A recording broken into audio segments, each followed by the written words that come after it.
Let's talk about Bryce Young and the Carolina Panthers. A brand new year for the Carolina Panthers, which means another head coach with this team. Since David Tepper has purchased this team, we have seen numerous coaches with this team. You had Matt Rule. That was the first coach that he hired. He was terrible with this team. You can say he never had the quarterback position right, but overall, he was a terrible NFL head coach. Then they went with Frank Reich. Frank Reich was not a good head coach to this team either. You did have Steve Wilkes on the back end of a season after Matt Rule was fired. He did get some wins going into the right direction with the team, but he wasn't the right coach of this team in the eyes of David Tepper. That's why they went with Frank Reich. Frank Reich was so terrible, he got fired at the halfway point of the season. Now they're going to go with Dave Canales, who was a former offensive coordinator with the Tampa Bay Buccaneers. And also, the thing is, with Dave Canales, he did a lot of good work with the Seattle Seahawks. Was a very good quarterbacks coach with the team, wide receiving coach as well. He has great experience in the NFL. He helped develop guys like Tyler Lockett, DK Metcalf, Doug Baldwin at the time. Hopefully he can come over and have a lot of success with the Carolina Panthers because he's going to be the head coach and the main offensive play caller as well. One thing that I am worried about, if this team gets off to a slow start and they don't get as many wins as David Tepper is looking for, will they fire him early in his tenure? You have to give him 2 to 3 years with this team. They have to figure that out because you have to have consistency more than just at the quarterback position at the head coaching spot. David Tepper right now has been a horrible owner with this team with certain decisions that he's been making. If they can just go out there and just give Dave Canales the right amount of time, you could be in a great situation with this guy. He has a very bright mind. Look at what he did with Geno Smith. Helped out his career, made him a starting quarterback again in the NFL. And the same with Baker Mayfield as well. Baker Mayfield had his best year of his career underneath Dave Canales when he was calling plays. And this is a guy that coached up against the Carolina Panthers. Because remember, the Tampa Bay Buccaneers are in this division. He coached against the New Orleans Saints. He coached against the Panthers. He coached against the Atlanta Falcons as well. This is a guy that knows the rosters. He knows the standpoints. He knows how to go out there and counteract the defenses. The best way to make the NFL playoffs is to win games in your division. And that's what this team have to start with. And their defense is very good. I'm not worried about their defense. I'll get to their defense later in this video. It's the offense that I'm mainly concerned about. And I do think hiring an offensive head coach can help out things right here with Bryce Young. But I'm not getting my hopes up because this is supposed to be the same thing for this upcoming season. When they went out there, they traded to go get Bryce Young. They went and got Miles Sanders. They went and got Hayden Hurst. All those guys, none of them panned out. And you look at a guy like Miles Sanders. Miles Sanders was horrible this season. I understand he started the season off dealing with an injury, but he was a very bad running back with this team overall. They paid him a lot of money for him to just average 3.3 yards a carry and 1 rushing touchdown for 432 rushing yards. You look at a guy like Chuba Hubbard, who was the best running back on this team. 3.8 yards a carry, 5 rushing touchdowns, 902 rushing yards. So going out there and getting a running back may help out this team in the long run as well. But at the same time, they have to fix this offensive line. This is an offensive line that has a lot of resources and money pumped into it. You got Austin Corbett in free agency. This guy was a top guard in his first season with the Carolina Panthers and even back with the Los Angeles Rams. This season, not as much because he was dealing with that knee injury and he didn't fully play the entire season. He was trying to play himself back into shape. Going forward, he's going to have to be a better offensive lineman with this team. Ickey at the left tackle position was very good in the back half of his rookie season. This season that just passed wasn't good at all. He's a guy that just had guys run around him. Maybe he's better at the guard position.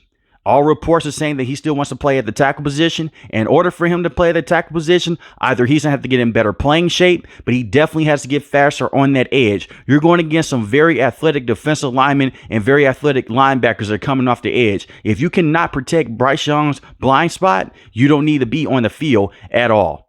If you're not going to slip over the guard, they may have to move on from Ike Okwonwu, but he's going to have to get better at that tackle position. In my opinion, he has to. You look at the center position as well. I like Bradley, but he wasn't the best center with this team. The most consistent offensive lineman was Taylor Moton. And I look at a guy like Taylor Moton at the tackle position. He's getting older. He's not the same tackle that he has been in the past. They're going to have to figure some things out with him as well. But he was the most consistent offensive lineman. Doesn't mean that he was a top tackle in the NFL, but he wasn't their worst offensive lineman. They need to go in and reshuffle the offensive line and fix things that are going on with those guard positions as well. I understand that they dealt with a lot of injuries. They need to figure that out in the NFL draft or through free agency. And you speak of free agency, they have a lot of money. Go out there and target a guy like T. Higgins. Try to go out there and get a number 1 wide receiver for Bryce Young. Because you look at Adam Thielen, yes, he had a very impressive season, but he was the only consistent option that was getting open for this team. No one else was. Adam Thielen had 1,014 receiving yards on the season and 4 receiving touchdowns, but he had 103 catches. Adam Thielen is on the back end of his career. If he wants to stick around with this team, that would be great because he's a veteran that can still get you some things going in the future, but you need to get younger at that position. And you're going to have to go out there and get some playmakers as well for Bryce Young inside the slot. I like DJ Chark. You may want to bring him back next season. Had 525 receiving yards, 5 receiving touchdowns. He did have one bad play against Tampa Bay Buccaneers where he fumbled on the 1-yard line, and he does struggle to stay healthy. But when he's fully healthy, he could be a great deep route runner for you in terms of opening things up for guys underneath and can open up things for tight ends as well.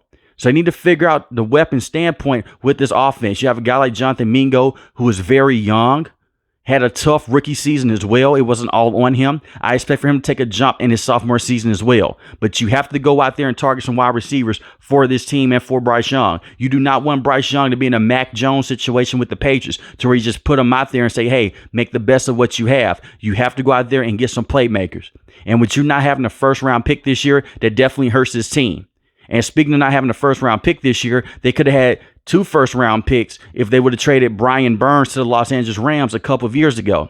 But right now, you're in a tough situation. You'll have to try to go out there and tag him to keep him with this roster, and he's very valuable to this roster. He may not have that double-digit sack season this season, but he was their leading sack guy.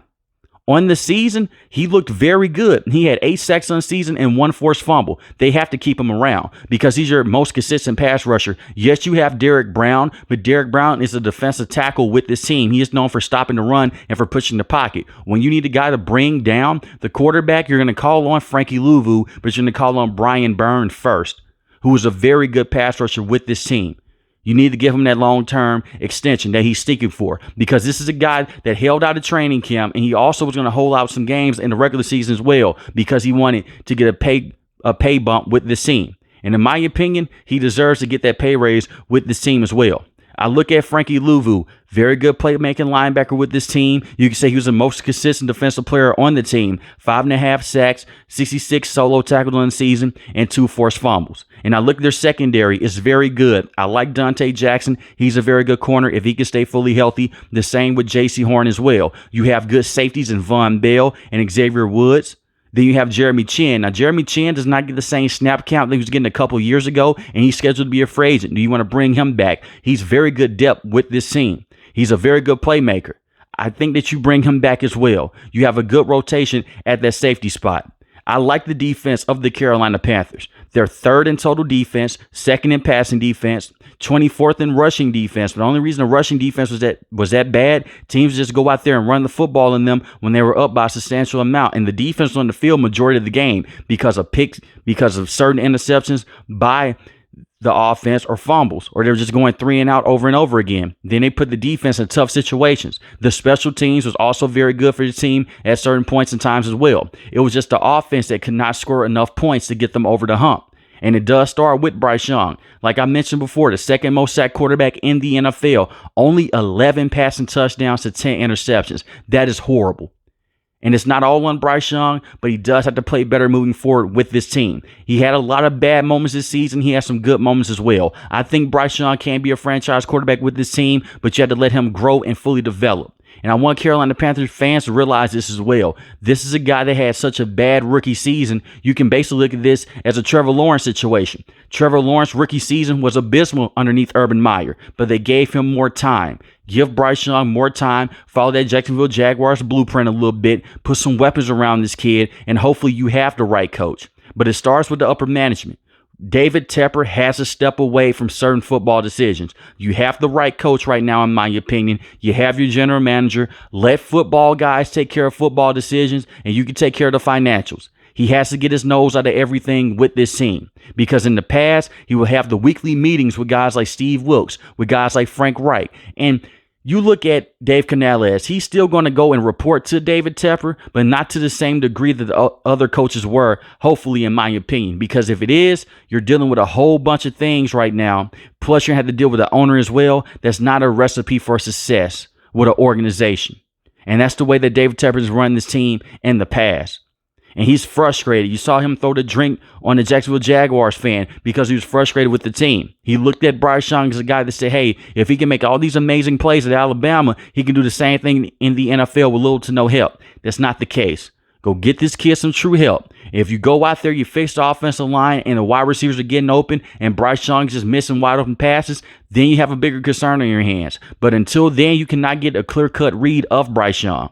You can say the rookie season was abysmal, and you may not like him as a quarterback right now, but give him more time. He's just a rookie. Hopefully, long-term, he can develop with this team. Like I mentioned before, this is the Carolina Panthers fan base that really wants success. They haven't been to the postseason in the NFL playoffs since 2017, and that was the last time they had a winning season. And they haven't had true consistency at that quarterback spot since Cam Newton. They haven't had true consistency at the head coaching spot since Ron Rivera. And that's a long time ago when you think about it. That is 7 years ago. May not seem like it, but just 7 years ago, they were in a better situation underneath the previous ownership. It starts with David Tepper. If he fails again with these hires and he's impatient, you're going to put yourself in the same situation where when you maybe go out there and have the worst record in the NFL. And I hope that's not the case.